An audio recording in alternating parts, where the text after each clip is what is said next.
देखिए, आज जमीर कादरी साहब के वार्ड में जो है तो हस्बे मामूल मैं कहूंगा इसको, आज इनॉग्रेशन होने जा रहा है जो ड्रेनेज लाइन का है। और ये 10 लाख रुपए की लागत से ड्रेनेज लाइन जो है तो जहाँ जुलजी साहब की सदारत में हुआ। सबसे पहले तो मैं वार्ड के लोगों को भी मुबारकबाद दूंगा। और ये जो हिलाल कॉलोनी जिस इलाके में हम खड़े हैं, ये निहायत ही पिछड़ा हुआ इलाका था, लेकिन जब से जमीर कादरी साहब को यहाँ के लोगों ने चुन कर दिया, उन्होंने बेहतरीन नुमाइंदगी करते हुए कारपोरेशन से तमाम कामों को मुकम्मल करने की जो मुहिम छेड़ रखी है, तो मैं समझता हूँ कि वो आखिरी दौर में है।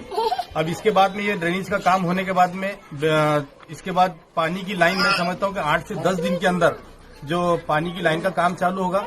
उसके बाद में 40 लाख रुपए के तकरीबन जो है तो सीसी रोड यहाँ पर बनाए जाएंगे। और वो 40 लाख के सीसी रोड बनने के बाद हिलाल कॉलोनी के अंदर 100% काम मुकम्मल होने जा रहा है। तो मैं यहाँ की तमाम आवाम को मुबारकबाद दूंगा और शुक्रिया भी अदा करूंगा कि जिन्होंने मजलिस इत्तेहादुल मुस्लिमीन के कॉर्पोरेटर जमीर कादरी साहब पर भरोसा जताया था और उन्हें यहाँ से मुंतखब करके दिया। सबसे पहले तो मैं मेरे वार्ड में नासिर सिद्दीकी साहब का तो इस्तकबाल करता हूं। मेरे वार्ड के लोगों ने भी उनका इस्तकबाल किया है और दुआ करता हूं कि वो मुस्तकबिल में औरंगाबाद के वस्ती हल्के से रुकने असेंबली मुंतखब हो गई है।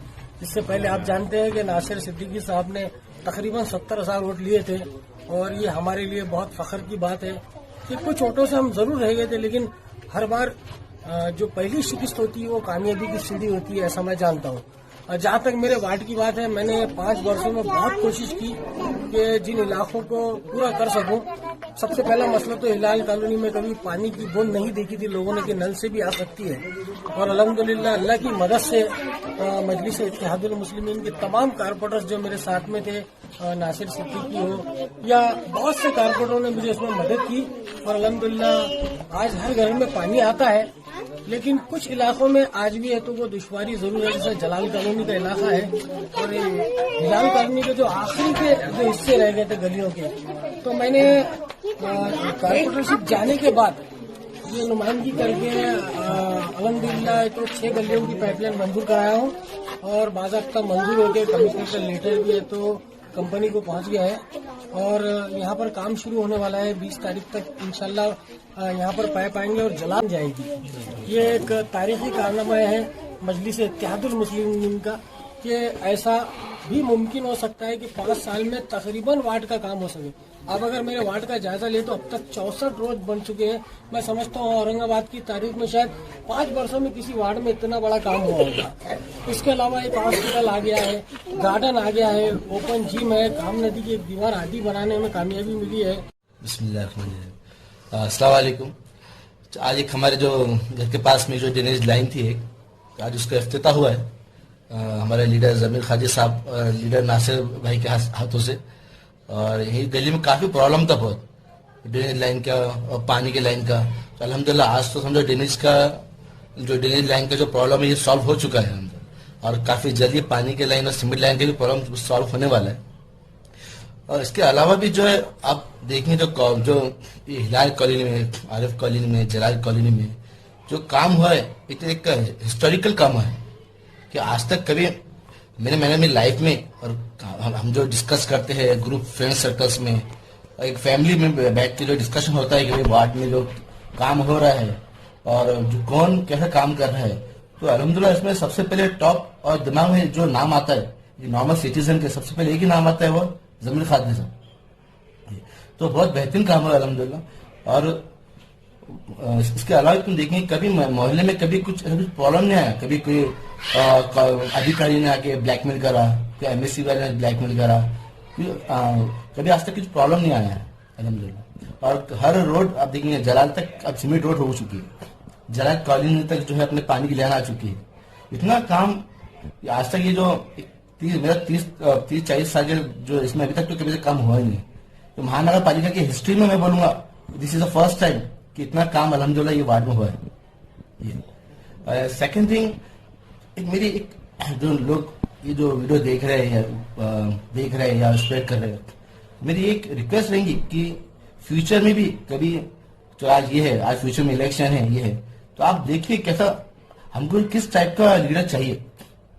आज लोग जो है फॉर एग्जाम्पल एक कॉर्पोरेटर देखो, कोई कॉर्पोरेटर्स रहते हैं पैसों के दम पे आते थे, कोई कॉर्पोरेटर वोट खरीद के आ जाता है, बाद में तुम जाते बैठो, चक्कर मारते बैठो, इसके सामने आपको हाथ बांध के खड़े रहना पड़ता है।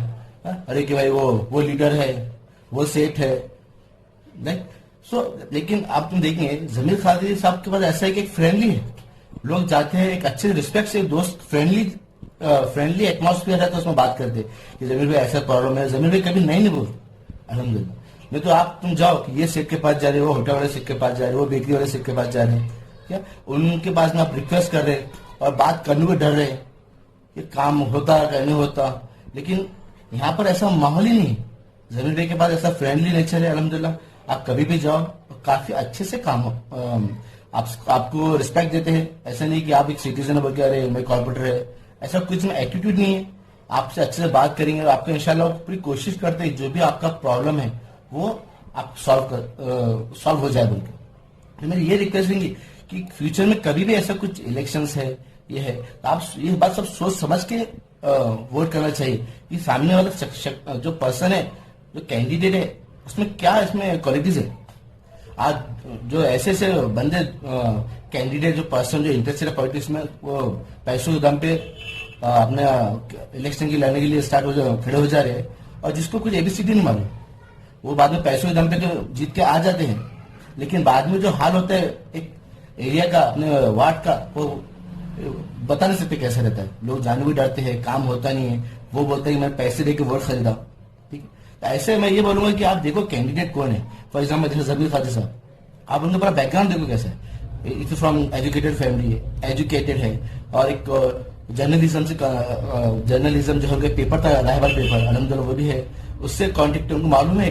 आम पब्लिक की जो प्रॉब्लम्स थी वो एक जर्नलिस्ट से अच्छा कोई नहीं समझ सकता। तो वो जो उनका जो बैकग्राउंड है, इससे बहुत बेनिफिट होता है। उनकी कम्युनिकेशन स्किल है, कैसा लोगों से काम निकालना, महानगर पालिका से, बड़े बड़े कॉर्पोरेटर लोगों से, बड़े कॉर्पोरेट जो है इंडस्ट्रीज लोग हैं, उनसे कैसा रिक्वेस्ट करना, कैसा उनकी कम्युनिकेशन स्किल से बात करके काम निकालना और वार्ड में काम करा के लेना, ये बहुत बड़ी बात है। ये सबको it is not possible for everyone.